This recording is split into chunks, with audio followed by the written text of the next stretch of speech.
Rock with a rhythm. Rock.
Hello, everybody. Welcome to the Boise State Gamepants Esports Arena. We're in week 2 of the Collegiate League of Legends tournament here at Boise State. 9 other schools are also making up the Mountain West Conference. As the defending champs from the fall, the target is on the Broncos' back.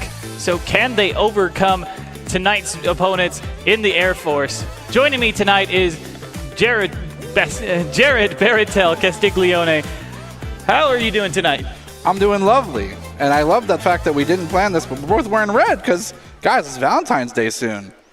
It is coming up, but tonight we've got a matchup here for League of Legends that we want to talk about. We're going up against Air Force tonight, and Air Force is bringing with them a great roster. We've gone up against them several times. They're a strong team, really put up a challenge against Boise State, but they're coming in with only one returning member, their support, Igo Chamna.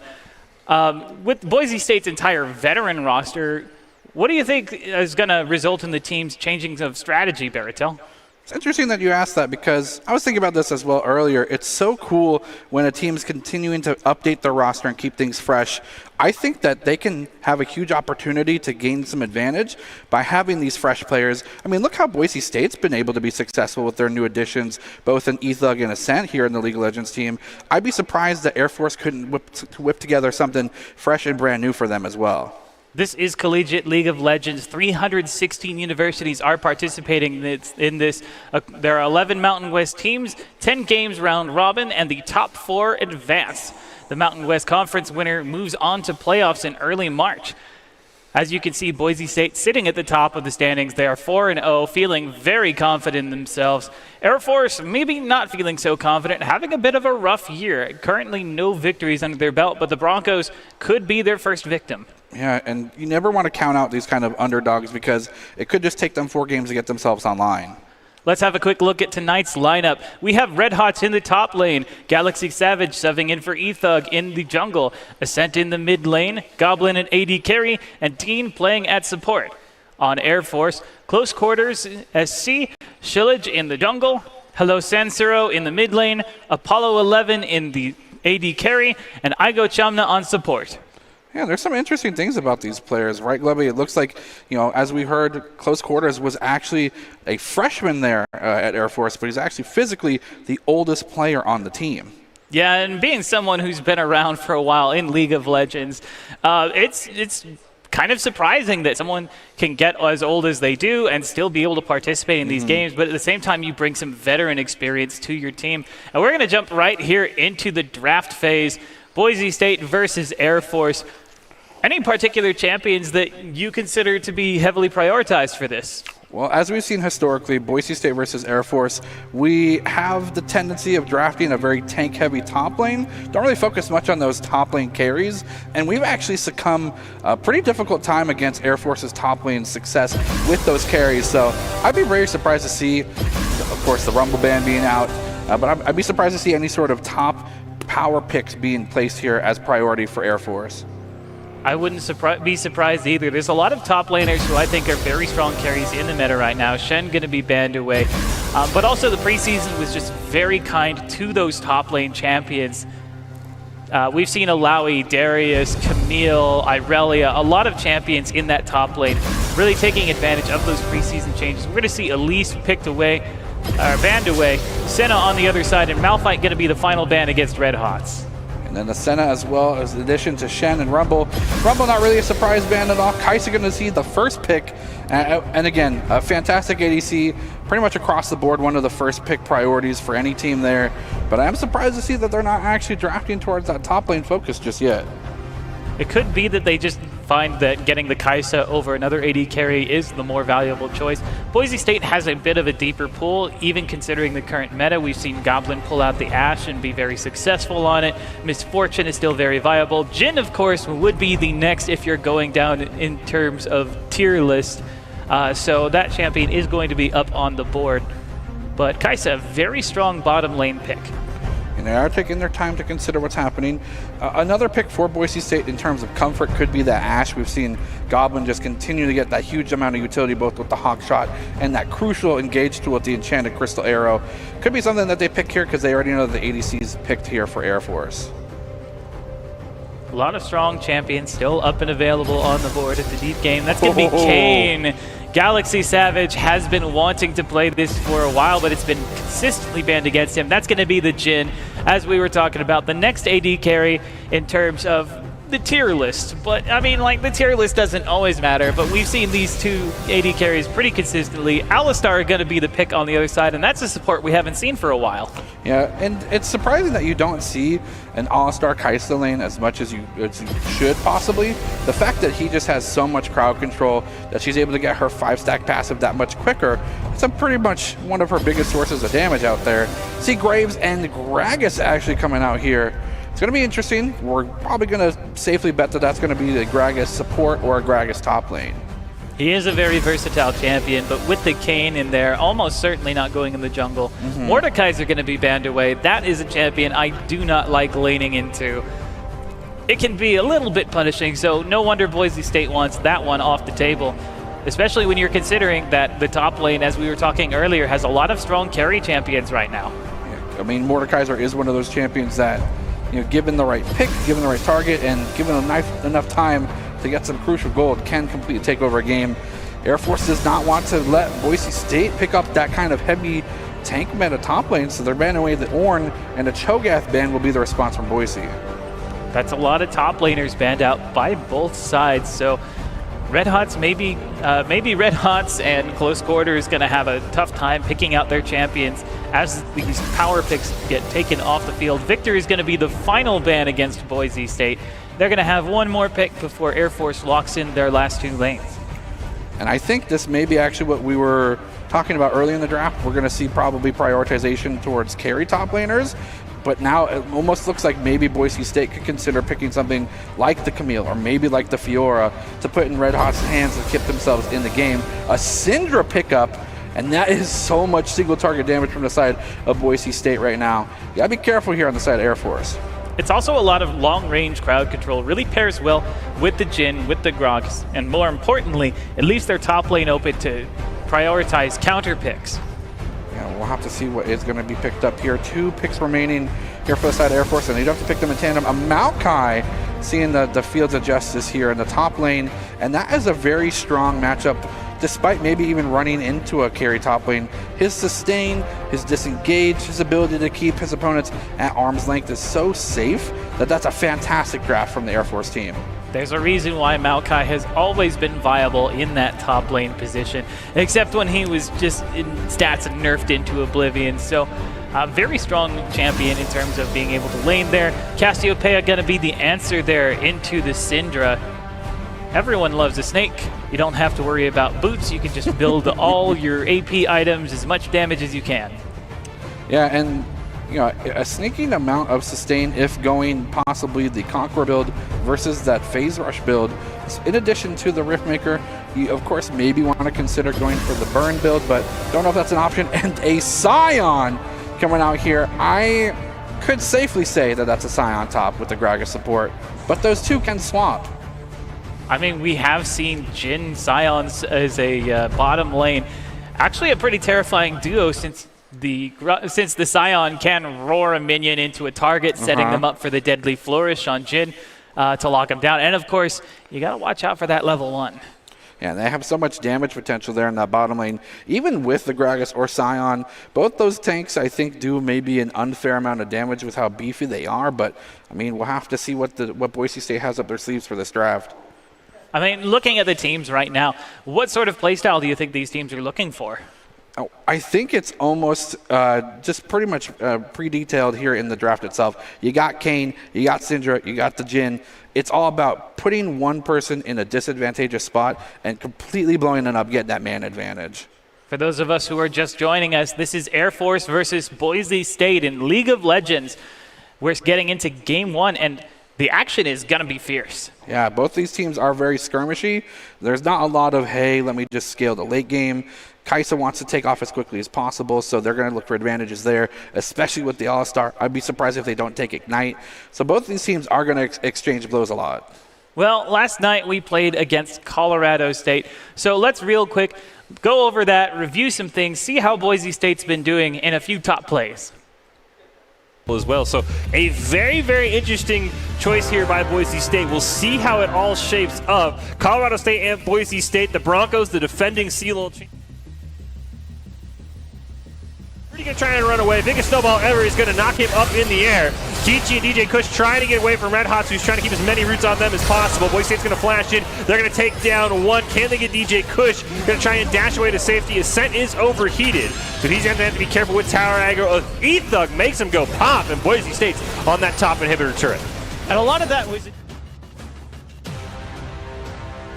Nice tumble there. E-Thug trying to stay alive. There's a taunt and a knock from the snowball, and that is a dead Renekton. And DJ Kush now caught out all alone. Kapari jumped back into the fight. Ascent's going to make it pay once again. They do take down Dean, but it isn't going to be enough besides a blip for Colorado State. They will lose DJ Kush as well. It is a 4-for-1 as Rudy...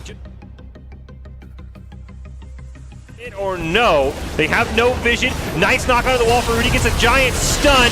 Red Hot's gonna pick up the dragon. Now they're gonna take down Rudy as well. DJ Kush dropping low. E-Thug's gonna get one as well. And there's another one for Boise State. The teleport from Kapari, way too late. It's a double kill. Gonna do a lot of damage thanks to that Divine Sunderer, but now going to be caught out by other members of Boise State. There's the equalizer. Ascent godlike now, 8-1-3. Yeah, great job by Goblin, kind of baiting Rudy. The one you don't attack is probably going to rip your team apart. Vayne, of course, has less health, doesn't have the Zanyas, but I do think you're right, Gleb. There does become a time of when do you maybe bait Boise State after all the resources have been used to try and kill Ascent. E-Thug's going to drop incredibly low. Going to get, once again, a huge ult from Dean to come back to life. They're going to pick up. Hello everybody, welcome back. We're going to quickly go into Doc's keys to the game for League of Legends. Focus on a strong composition, play to your win condition, focus on what we've learned, and E-Thug Smash. I'm going to assume this is actually Galaxy Savage Smash based on the current substitution. I'm interested to see what he can do on that cane. Doc's keys to the game are brought to you by Count. Count's Identity Trust Global Network delivers real-time fraud prevention, account protection, and enables personalized customer experiences for more than 9,000 leading brands and payment providers. Quick and accurate identity trust decisions deliver safe payment, account creation, and login events while reducing digital fraud, chargebacks, false positives, and manual reviews. Go to count.com to know more.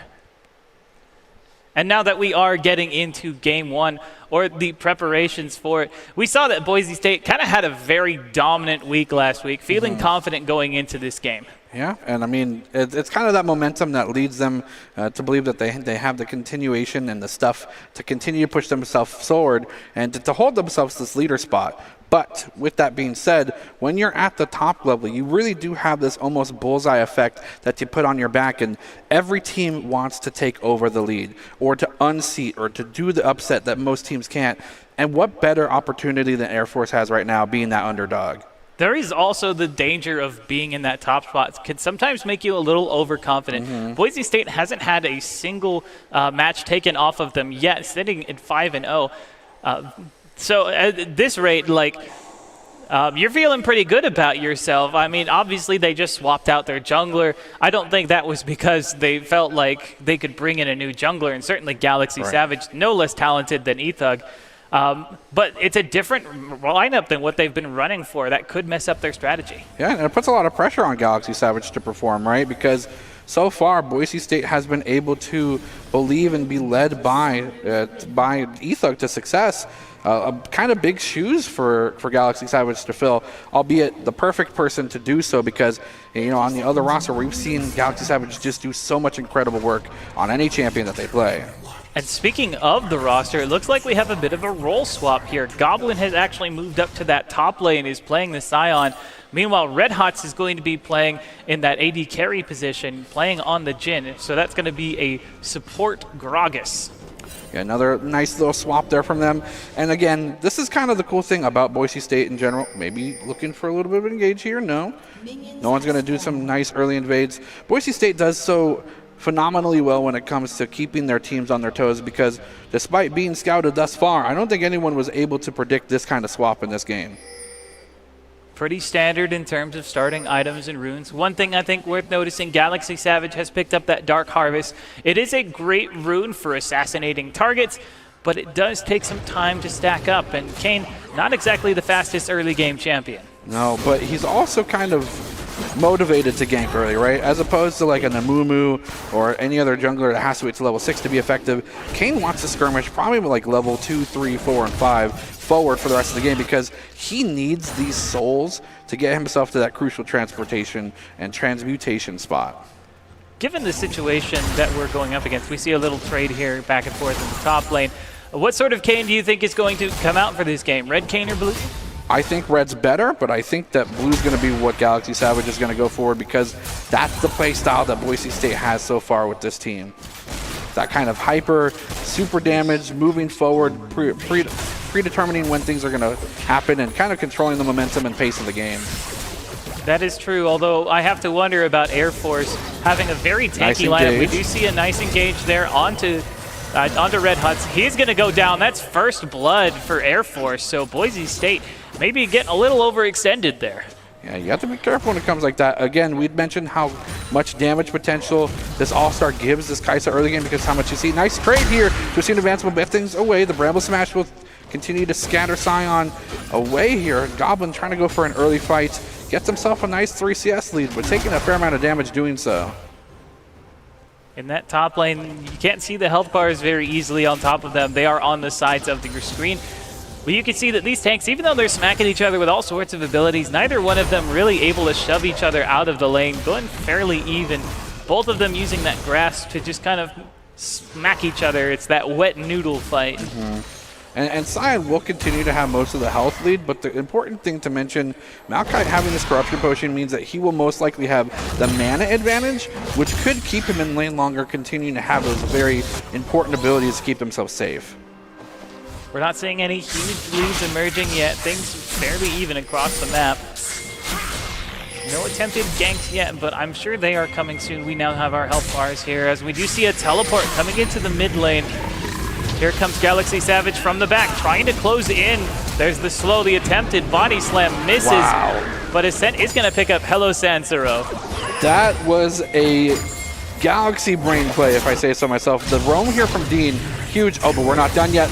Nice Q here from the Scion will give them the opportunity to save themselves alive. It's going to be a 1v2 for maybe a couple more seconds until someone can get here. Goblin pushing away both members of Air Force with minimal mana, but they do know that Galaxy Savage was on the way to the rotation, and a great call from Air Force to back away. Yeah, unfortunately, Scion not quite fast enough to close that unless he picks up the Hextech Chemtech. Good knock up there by Dean. They do have Igo Chamna very low. Dean being forced to back away does get the passive proc, but he's going to heal that off fairly easily. Neither side takes a victory.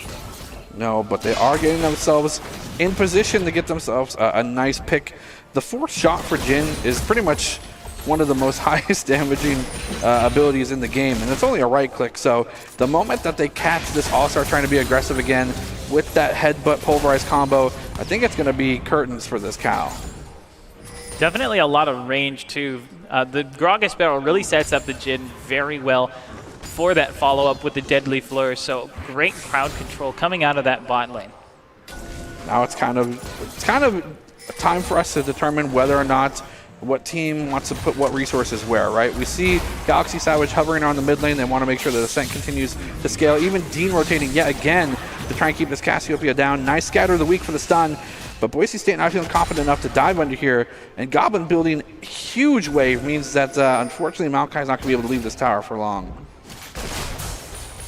Goblin might be shoved under his tower right now, but he's going to be able to clear that wave fairly easily. The Decimating Smash, great for that wave clear. Both supports coming back down, but Igo Chamna, maybe a bit caught out of position, doesn't have backup. He's going to lose half his health as he tries to turn back to lane. Yeah, and if he didn't dodge that Deadly Flourish, that definitely would have been an early reset for the gray screen here for Air Force. Nice trade here, Misscatter the weak Ascent, going through the Miasma. This is going to be a 1v1. Here comes the power overwhelming, but it's not enough damage. Does send the Cassiopeia back for an early base, but I'm sure Ascent would have much rather had that kill there. Definitely, and sometimes you just need one more orb, but it's not something that the game tells you you need. Igo Chamna going to get rooted up, but underneath his tower, he's going to be fine. Has a fair amount of mana as well. Once he gets level 6, even though he's dangerously low, could be kind of a bait because All-Star's ult gives you so much in terms of resistance and defenses. Could be what they're waiting for. If you look at it in a matter of perspective, it's almost beneficial that Air Force can not get punished for their ADC. Yes, their support's taking a lot of damage, but in all actuality, All-Star taking damage with his Triumphant Roar, that heal, is pretty good because Kai'Sa's not taking a lick of it. Dean pinged out there around that jungle pit. He's not going to be able to roam up to Cassiopeia anytime soon. Currently the Cassiopeia just trying to take things slow. No huge leads appearing quite yet. We are now about 7 minutes into this game. Rift Herald has not yet spawned. And this is an interesting point to mention. We kind of talked about what Kayn we're going to end up seeing. Don't really know yet because he doesn't really have that much in terms of that passive soul gathering online. But starting with the lethality does continue to lead me to believe we're going to continue to see Blue Kayn. That wouldn't be a surprise. It's a really great option for getting onto those squishy backliners. We see the tanks once again smack at each other, noodle fight. They actually are noodles. Honestly, once they get to the late game and they're just the tankiest champions on the Rift, it is so hilarious. But meanwhile, on the bottom lane, Igo Chamna engages for Apollo. Red Hot's in a dangerous position. He's going to go down. Shillage picks up the elimination. And meanwhile, we had the sign all in the top lane. Looks like Goblin wants to turn things up as well. But this is, again, just a noodle fight and a wet one at that, as both are just almost exactly the same health values. The sustain is given over each way. It looks like one has the advantage, and then quickly the turnover's there. Grasp of the Undying is going to be huge for them as they continue to get switching advance. It's going to be met by Decimating Smash. And again, it's an exchange of blows. It's minuscule. It's the battle of 1,000 cuts, but no one reigns supreme just yet. That Decimating Smash keeps hitting over and over. If Goblin was able to get that slow on before landing it, he could deal significantly more damage cutting through that Maokai's armor. Both of them actually very low in terms of resources. Low mana on Goblin, low health on Close Quarters. He's going to heal that up thanks to his passive a little bit and be able to shove Goblin further under. This is dangerous here for the side of Boise State because we see that Goblin doesn't have the teleport, and I think that's why he's overextending by staying in lane. He needs to prevent Maokai from getting to a dragon contest easily by making sure he can't get the TP off for free. I gotta say, Maokai, one of my favorite champions, but not the most exciting to watch. That is going to be Dragon over to Boise State. They're gonna pick that up for themselves. Very close, almost a steal from Apollo, who was trying to go over the backside. Is gonna get caught out by a ward while trying to move into that mid lane. Here comes the Hex Splash. Alistar's going in. The headbutt will be met by the Body Slam. Here comes the Deadly Flourish and a lot of damage being given over, but it is not enough as that ultimate does get popped. A lot of damage being reduced. And Boise State looked for an opportunity there, got enough chip damage. But again, it's on that super hyper tank All-Star. They need to try and get themselves access to the Kai'Sa to make advantage happen. Now, I will say that is one option for defending against the Alistar I never thought of. Using that body slam to not only body block for your AD carry, but to completely halt the headbutt in its path. And also gets you that reset. Something that most people don't know about Gragas, if he misses that body slam, the punish is specifically almost a 12 to 16 second cooldown on that really, really important ability. If you hit it, that cooldown gets knocked in half. Certainly useful to have, and interesting to be able to use that as a defensive tool against Alistar. That also takes an offensive situation for Alistar and turns it into an oops, I'm out of position. And most of the time when you see that happen, it's not good. Just like this, speaking out of position, Glovely, here's the pulverized combo with the headbutt to boot. Here comes the cask as well, explosive that it may be. Will actually buy some time to get them to safety. There's no marks for Kindred to go forward with. The autos will give them the one that they need to. A flash over the wall will maybe put them in safety. The body slam over the wall as well, but there's no cooldown, and they will actually track him down. Dean getting caught in position trying to get that early ward will get punished. Air Force pick up a kill. That is a lot of members though, and they did expend quite a few resources in order to chase after him, including an ultimate Apollo in a dangerous situation. Galaxy Savage finds him, jumps over the wall, but Galaxy Savage is there, picks up the elimination himself. Curtain Call is used on the backside. Yeah, just to make sure that it is secured. And interestingly enough, despite Graves being a short-range champion, he's still a range champion, which means Galaxy Savage just cashed in on a whole bunch of blue souls. A whole bunch of blue souls, especially if he's willing to push himself into those later stages of the game. we can see on the map that he has not yet gone back to base to change. Igo Chamna might be getting chased down. Nope, Dean just going to pick up a vision ward on his way. And it's going to put a lot of panic in the side of Air Force, because with how eager Dean is to rotate into the bottom side jungle, they now need to be privy to where he's at all times, because Gragas is pretty much another jungler at this point. Nice damage to Scatter the Weak. We're bringing them low, and I think Ascent was spamming that R button, but just couldn't get themselves in range. Cassiopeia forced back into base yet again. It is a very slight lead for Ascent in that mid lane, approximately 10 CS, 1 elimination. Apollo now gonna get caught out by Galaxy Savage. I feel bad for this Graves because there's a Kane on top of him. Ascent is moving into follow-up, as is Dean. Igo Chamna is gonna intercept Dean. Meanwhile, in the top lane, Goblin Ghost Quarters trying to move their way down. Goblin taking a lot of damage, though, as a result of these trades. He's gonna pick up some of those fruits. Still no eliminations despite all of this. Igo Chamna, though, in a dangerous spot. Does pop the Pulverize, doesn't get her underneath the tower. Ascent in a dangerous spot, does pop the Ignite, trying to keep himself alive. There's Hello Sansero with that ultimate. Cassiopeia hits him down, but they are going to get Igo Chamna. Hello Sansero now being caught out. Goblin going to pick that one up, and now it's just Apollo. Decimating Smash doesn't quite close in, but overall, favorable trade for Boise State, trading 1 for 2. Yeah, that quick draw was perfect. That would have been even more disastrous for Air Force.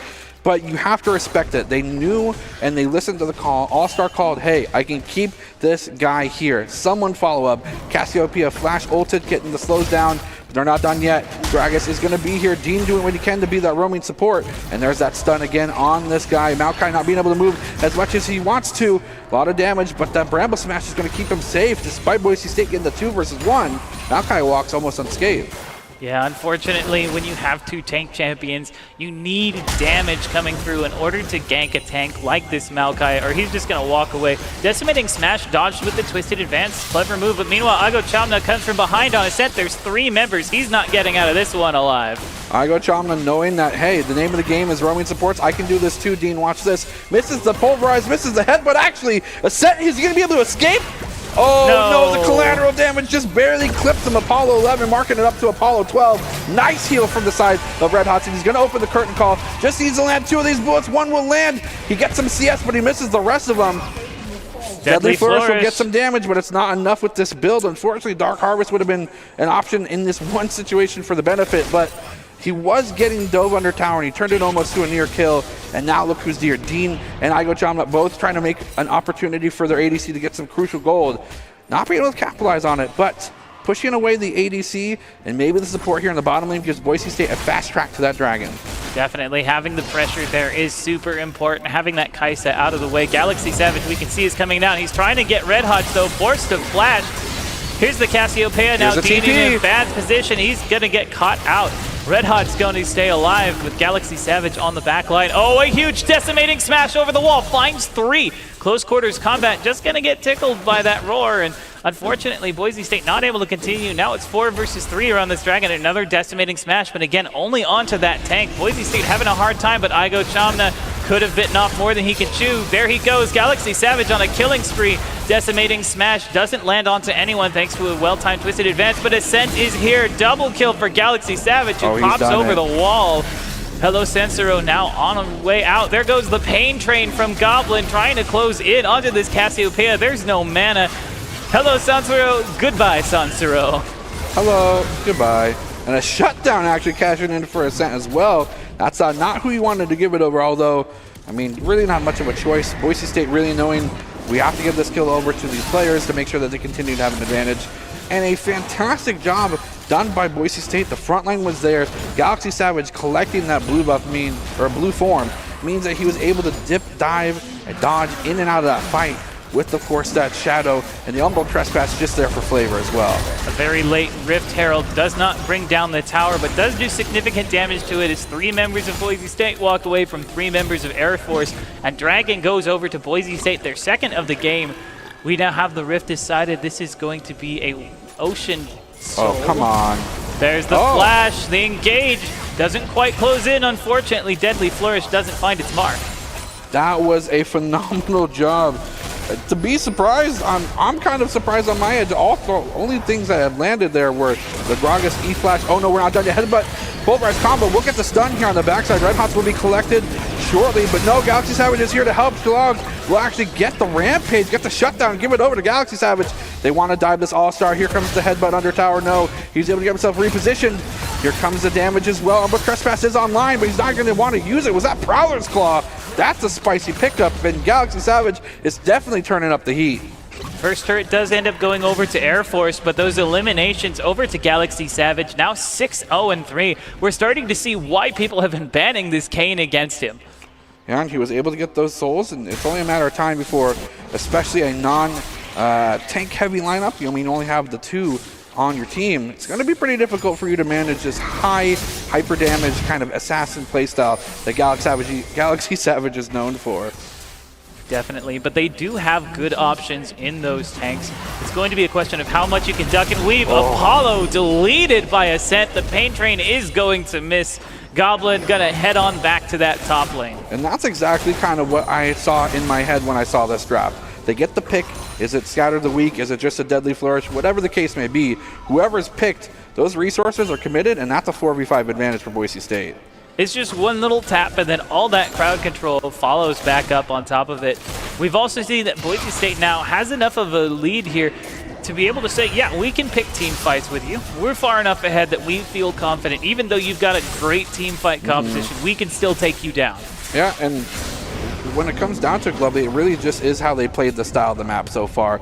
They were able to continue to get isolated picks and able to get themselves enough of a gold lead that they can now match that fantastic team fight from Air Force. That was the main advantage that they have here against Boise State, is that their 5v5 is incredible compared to the pick style of Boise State.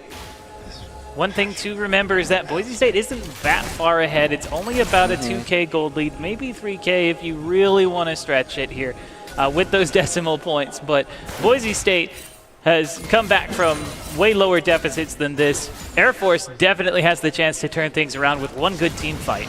Yeah, and it does kind of show you what their win condition is now, right? Because the early game, they have to kind of go Y and let that slide. Dean's going to be spotted out. Blasco will get them to safety. They're going to continue to push themselves in a pseudo-aggressive fashion forward to get maybe the pick opportunity for their team. And this just is going to spell the name of the game for the rest of Boise State. The forward vision, this looking for picks is going to be how they're going to continue to push their advantage. And Air Force is responding perfectly. They're grouping as 3, 4, maybe even 5 into the rotations of these lanes, so that way none of them get picked without a 5v5. But that entire thing with Dean was really just drawing away the attention of Air Force to give Goblin a bit more time on that turret. Dean is waiting in the wings. Does land the decimating smash. There's the explosive cask into the body slam. Do they have enough damage to bring down this very tanky? Meanwhile, on the other side of the map, Galaxy Savage deletes Hello Sonoro. These two tanks, very, very durable. Unfortunately, not able to follow up on the Maokai. Do not have the damage. Ascent is able to knock away Igo Chamna. Not going to be able to delete him, though, but does pick up the tower. There's the curtain call. Ascent on a killing spree. Picks up another collateral damage just used on Apollo to get him away to safety, but he's not safe yet. Force of flash from Galaxy Savage. If he was dead, if that had landed, still in a lot of danger with a low health bar and 3 members of Boise State around this tower. Does go in with that Gale Force, but there's the engage with the Killer Instinct. Shillage is going to get Red Hots in revenge. I think that was more of a message to be sent. And looks like Red Hots was the courier saying, hey, I know that you think that you made it out. Unfortunately not. Galaxy Savage also trying to send a message, not afraid to engage here. It is a 3v2. Yeesh. That's an incredible amount of damage from Ascent. And they're not done yet. They're going to continue to chip away, but I don't think the 2v4 is the right call, so they respectfully back up. That was a half a health bar from the Scatter the Weak. My goodness, this Syndra really terrifying right now. 4-2-3 with that long-range stun. Ocean Dragon is coming up, and Boise State doesn't have any members in position really to answer it. Air Force doesn't have vision to know that, though. Meanwhile, Goblin hacking away at this top lane turret. He is going to get that for the side of Boise State. That's going to give them their 4th turret of the game to Air Force's 1, as Air Force now closes in on this Ocean Dragon. It might be something that they're not willing to go for the contest. They want to get some pressure elsewhere, but this could also be an opportunity for Air Force to force a fight. Here comes the Maokai ult. Does not look like it's going to root anyone just yet.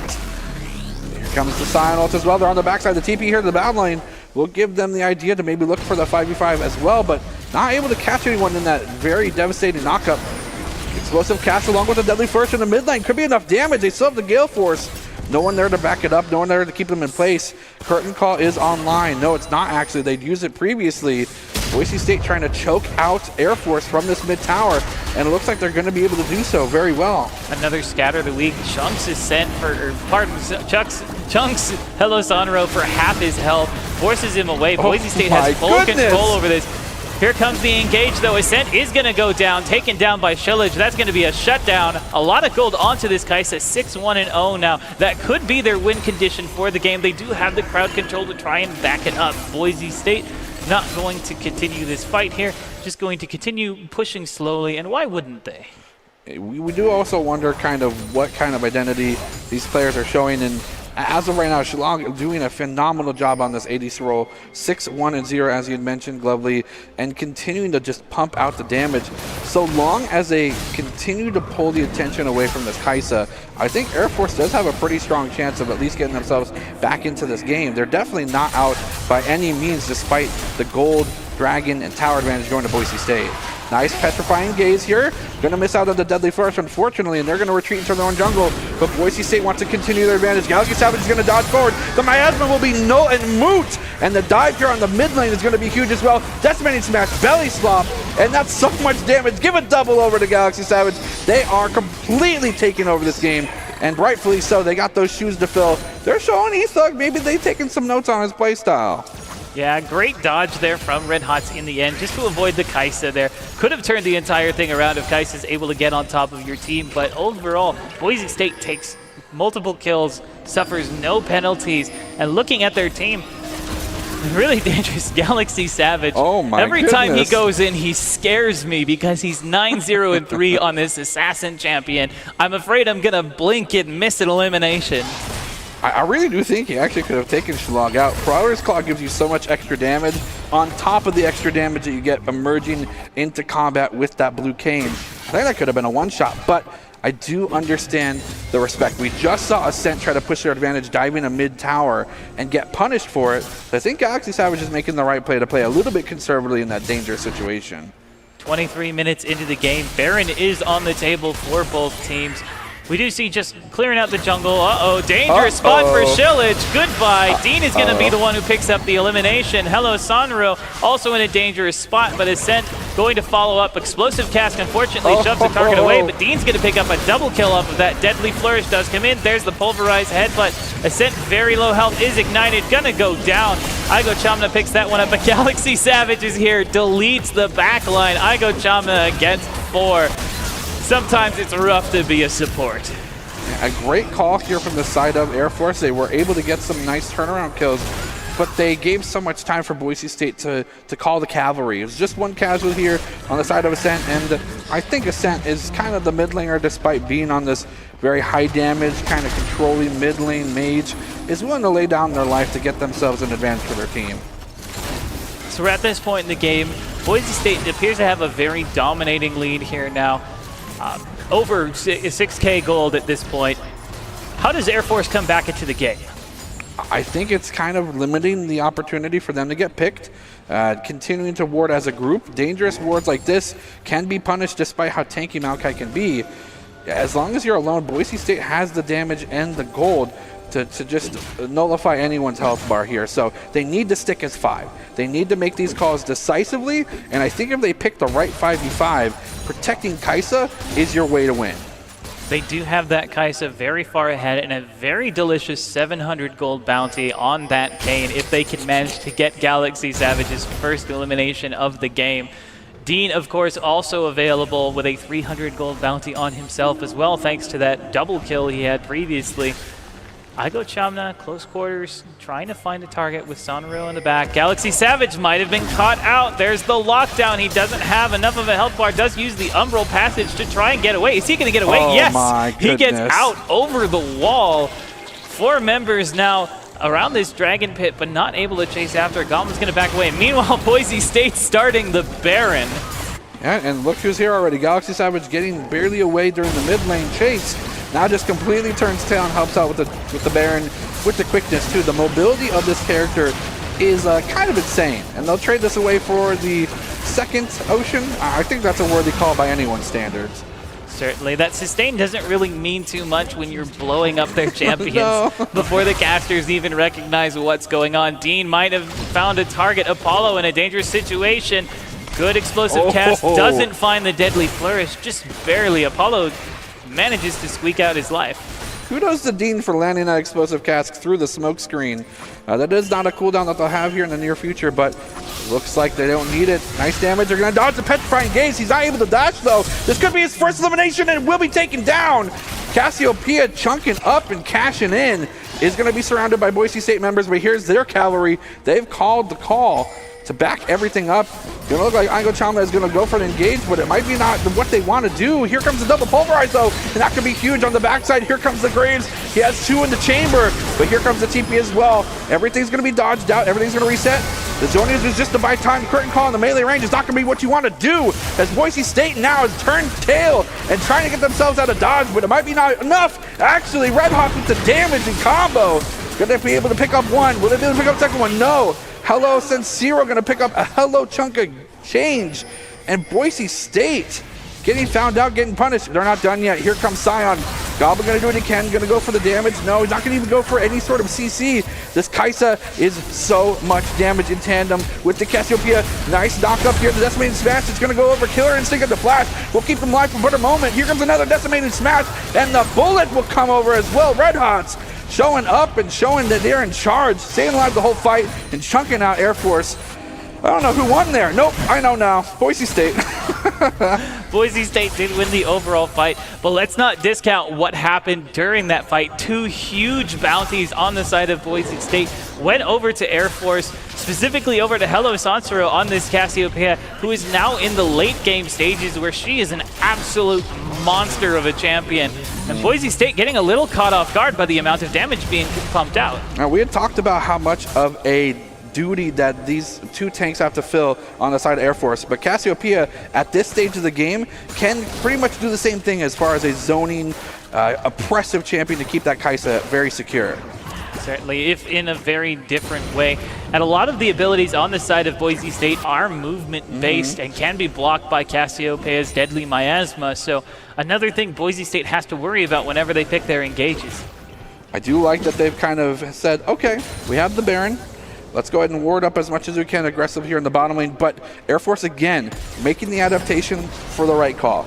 They've canceled the vision aggressively here from Boise State, and they have a fair amount of defensive vision here set up right now.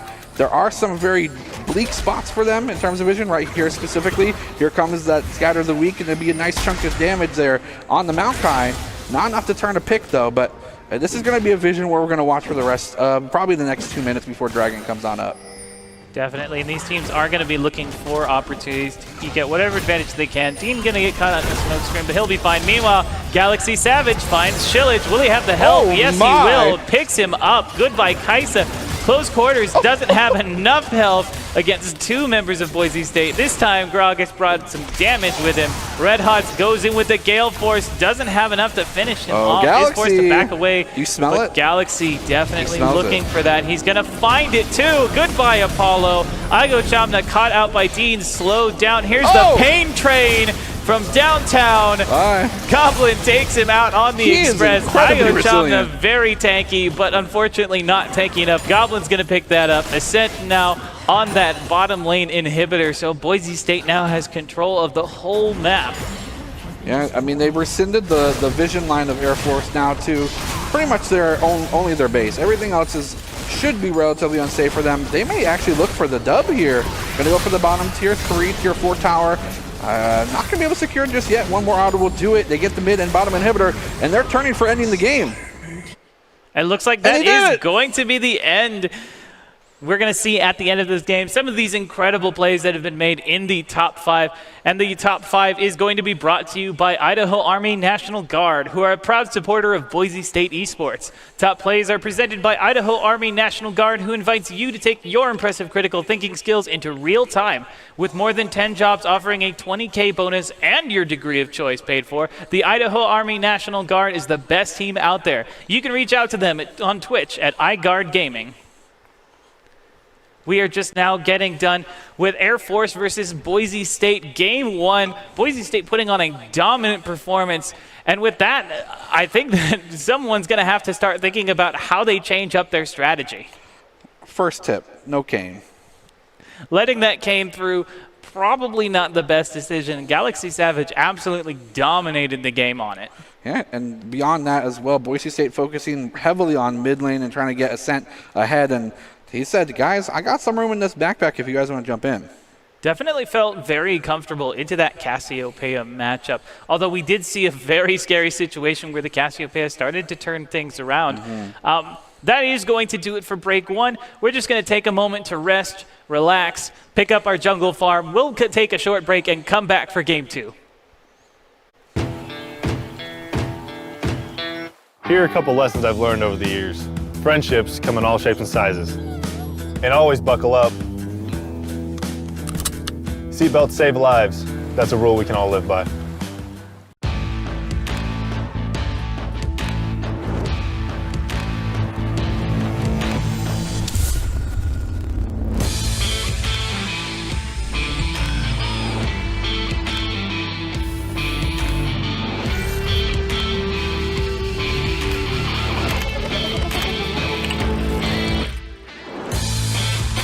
Legendary parts for legendary wins.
Visit NationalGuard.com to begin your guard adventure. After this one. Sure.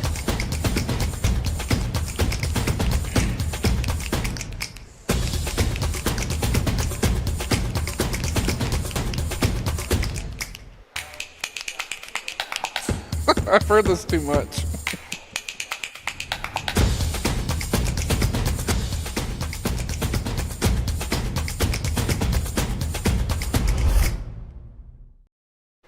Hello everybody, welcome back to the Boise State Gang Pants Esports Arena. We are getting into game 2 of Air Force versus Boise State. As you can see, a few clips there playing from our previous match up against our previous match that we played yesterday there. As you can see, had a great time yesterday. Boise State allowed to play that Rumble in both games. That wasn't even the craziest thing that happened, but we're here for game 2 against Air Force, and another crazy pick went through. Galaxy Savage's Kane, which absolutely decimated in game 1. Yeah, a huge tribute to, I think, E-Thug. You know, whatever's going on, you're definitely in good hands. Keeping the reputation of strong Boise State junglers, Galaxy Savage is definitely doing for you today. And now that we're getting into game 2 here, this is part of the CLOL spring format here where there's 376 universities, including Boise State's teams, 11 Mountain West teams, 10 games round robin, and the top 4 advance. Whoever wins the Mountain West Conference goes on to playoffs, and the playoffs happen in early March, so they are just around the corner. And I'm excited to see Boise State right now 4-0 and looking to make it a 5-0, but you know, it's still some games to play, still some league to see, so Air Force trying to get themselves that underdog power advantage, and we'll see if they're able to dethrone Boise State with that nice L. And we did see some signs of life in Air Force. Had some great champions in that game. The Kaisa, the Cassiopeia. I thought that the Alistar was a fantastic pick, even if it didn't quite work out like they wanted it to. Did have a lot of influence on the map. We are now into picks and bans. Boise State there on your blue side will have that first ban. It's going to be Echo again. Probably something that isn't very fun to play against. Personal experience will tell you that that's to be expected. And speaking of to be expected, Rumble's not going to see the second game here for Boise State, unfortunately, but I think that's the right call. At least going to be that second ban. Are they really afraid of this champion? She was nerfed recently in 11.3 in terms of her late game damage. Shen also taken off the table, and the Alistar going to be the ban there. Final ban for Boise State. Or for Air Force, I think. Pretty uncharacteristically fast draft so far with this ban phase. I mean, maybe they just wanted to keep the same picks. Rotating the All-Star in there will give a lot of respect over, of course, to the Air Force team. All-Star, as you were mentioning, was a huge catalyst for a lot of the plays to be made, but unfortunately, Kane's still in the game. You left that Kane on the board. He was so powerful in Game 1. It's certainly something Air Force has to worry about in Game 2. However, picking him up this early in the match does leave you open to being able to pick some counter picks on the side of Air Force. Maybe that's what their strategy is. It's an interesting strategy, Cotton. We'll see how bold it may be. Specifically, though, I think that there's a lot of opportunity. Kane being able to influence the game as quickly as they were, rotating from camp to lane as quickly as they were able to. It's something that can be matched. There are other junglers that are able to transition from ganking and farming very quickly. So this is a huge opportunity for Air Force to draft that. And a Pyke, I believe, to see, I think the first that we've seen Pyke so far in the CLOL season with the Kaisa. That's a devastating bottom lane. There were a lot of situations where Boise State members had low health bars and weren't able to completely close out the kill. But Pyke has the ability to execute those champions very quickly. Yasuo, okay. Wow. I'm excited. So unfortunately, Alistar is off the table, but Yasuo, either mid lane, top lane. I've even stayed and played in the bottom lane as an AD carry or support. I do not recommend it. Get that out of my solo queue. Sejuani going to be the next pickup. And again, a very surprising choice, especially when you have that Kane in the jungle. Sejuani usually prefers that position. We have seen Boise State play it elsewhere, though. Is this support Sedge? It could be support. It could be top lane. Certainly the AP top laner, something that happened a long time ago. Malphite, that would have been my choice personally for that top lane. They are going to take it away. Very wise choice to get that Malphite off the field, because if they leave it there, Red Hots could easily pick that up. No. He likes that champion and knock you all up for the Yasuo. Lovely, I'm calling it now. This is Yasuo Sejuani bottom lane. Yasuo, if we remember, one of Red Hot's special and favorite champions in history. And Dean, the player that likes to play weird things bottom lane, this is a perfect dynamic duo for them. Certainly not impossible. I don't think it likely, though. I'm not going to rule it out until we see it on the Rift. Victor going to be banned away. Cassiopeia the answer on the side of Boise State. One more ban available for each of those teams. Two strong mid lane mages, and definitely getting that Cassiopeia out of the way. She was so powerful in the late game of that first match, picking up two major shutdowns, potentially turning the game around. I do like that both teams are kind of sticking to their guns in terms of play style. Although I do think that the Pyke does have a little bit more of that pick potential. I still think that Air Force is kind of comforting that team fight side of things for their draft, and whereas Boise State kind of wants to continue to go for, if we can get you solo, we're going to get you eliminated. Well, Air Force certainly disagrees with your bot lane assessment. They are going to ban out that Jhin. One more ban available for Boise State. If I had to guess, most likely going to be targeted towards that jungle. You really just want to see and think about what junglers Galaxy Savage can't match in terms of pressure or farming. Kind of coincidentally, with the rise of Udyr in popularity because of how many buffs they've received, Udyr is a really good pick in the Kane, because as long as they can get that bear slap before he goes for the humble trespass, sitting Kane is a sitting duck. Kane does have issues in that early game, so other early game junglers might also be good options. We did see the Graves in the previous game, wasn't able to close in on that Kane. It actually got in a lot of very dangerous situations, especially when Kane goes that Shadow Assassin form. Already looking at the side of Air Force, most likely going to run that Shadow Assassin again, unless he has specific need to get through that Malphite. It kind of depends as well what the rest of Air Force drafts, because depending on if you're melee versus range, you can kind of stuff out the ability for Blue Cane to be accessed easily. It means that for King, you can get enough souls on either direction. As long as you fill the gauge, you do have access to both forms. Whatever one you get primarily will be accessible first. There is a timer for the other one, and I think that's Air Force's plan to deny that ease of access to the blue form. So apparently I am hearing that Air Force has actually forfeited match 2. Oh. This is certainly a surprise to me. I thought they played very well in game 1.